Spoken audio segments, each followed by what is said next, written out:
युवासेना मिरज शहर प्रमुख पैलवान कुबेर सिंग राजपूत यांच्या नेतृत्वाखाली केंद्र सरकारच्या इंधन दरवाढी विरोधात तसेच नीट परीक्षेतील कथित घोटाळ्याच्या निषेधार्थ आज मिरजमध्ये जोरदार आंदोलन करण्यात आलं। या आंदोलनात घरगुती गॅस सिलेंडरच्या वाढलेल्या दरांमुळे सर्वसामान्य नागरिकांना मोठ्या आर्थिक अडचणींना सामोरं जावं लागत असल्याचा निषेध व्यक्त करण्यात आला।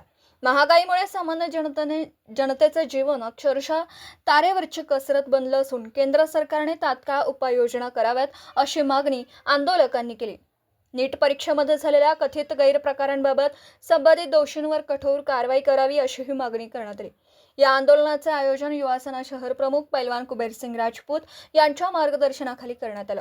यावेळी शिवसेना उपजिल्हा प्रमुख महादेव मगदूम, उपजिल्हा संघटक तथा माजी नगरसेवक साजिद पठाण, तालुका प्रमुख विश्वास कांबळे, उपतालुका प्रमुख दीपक पाटील, शहर प्रमुख सुरेश भोसले, बाळासाहेब हत्तेकर, शहर संघटक पांडुरंग लोहार, असलम बडवाले, फिरोज मुलानी, सुनील ढोले, उपप्रमुख सूरज डावरी, चंद्रकांत वरकल, अब्दुल मोमीन, राजू गायकवाड, सलमान शेख, बाबू रेड्डी, महिला आघाडी जिल्हा संघटिका शकीरा जमादार, उपजिल्हा संघटिका सरोजनी माळी, स्नेहल माळी, शाखा प्रमुख बाबू पानवले, तेजस शिंदे यांच्यासह मोठ्या संख्येने शिवसैनिक, महिला आघाडी पदाधिकारी व कार्यकर्ते उपस्थित होते।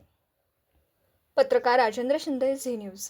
युवासेना मिरज शहराच्या वतीने केंद्र सरकारच्या विरोधात आम्ही आंदोलन घेतलेलं आहे। या आंदोलनाचा विषय असा आहे की केंद्र सरकार दररोज पेट्रोल वाढवतंय, डिझेल वाढवतंय, गॅस वाढवतंय। या सर्वांच्या निषेधार्थ आम्ही आज युवासेना मिरज शहराच्या वतीने आंदोलन घेतलेलं आहे। तसंच नीट परीक्षेमध्ये घोटाळा घालणाऱ्या लोकांना केंद्र सरकारनं कशा पद्धतीने पाठीशी घातलं हे देखील जनतेला कळणं गरजेचं होतं। त्यामुळे नीट परीक्षेचा विषय सुद्धा आम्ही इथं घेतलेला आहे। 2014 साली पंतप्रधान नरेंद्र मोदींनी सांगितलं होतं की अच्छे दिन आएंगे, आम्हाला काय आता अच्छे दिन नको आहेत, आम्हाला आमचे बुरे दिनच बरे होते। त्यामुळं या पंतप्रधानांनी जो काय इंधन दरवाढीचा विषय लावून धरलेला आहे याच्या विरोधात आम्ही निषेध व्यक्त केलेला आहे। पंतप्रधान नरेंद्र मोदी, मुख्यमंत्री देवेंद्र फडणवीस, उपमुख्यमंत्री एकनाथ शिंदे व सुनेत्रा वहिनी पवार यांना आम्ही या काळ्या झेंड्याद्वारे त्यांचा निषेध व्यक्त करतो की त्यांनी राजरोसपणे या जनतेच्या खिशाशी खेळण्याचा प्रयत्न जो चालू ठेवला आहे तो त्यांनी लवकरात लवकर बंद करावा,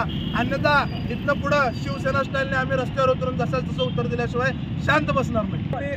सिलेंडर आणि गॅस शेगडीची इथे पूजा केलेली आहे। आता हे सगळं गोळा करून आम्ही तळ्यात नेऊन फेकणार आहे, कारण गोरगरीब जनतेला आता सिलेंडरवर स्वयंपाक परवडत नाही। त्यामुळे गोरगरीब जनतेनं चुलीचा आधार घेतलेला आहे। त्यामुळे आज आमच्या माता भगिनी इथं डोक्याला हात लावून या सिलेंडर समोर आणि शेगडी समोर बसलेले आहेत। येत्या काळात सर्व भारत देशामध्ये हीच परिस्थिती येणार आहे, कारण हे केंद्र सरकार जनतेचे शेठ लोक आहेत, अदानी अंबानी, यांना फक्त मदत करतंय आणि गोरगरीब जनतेची लूट करण्याचा प्रयत्न त्यांनी राजरोसपणे चालू ठेवलेला आहे।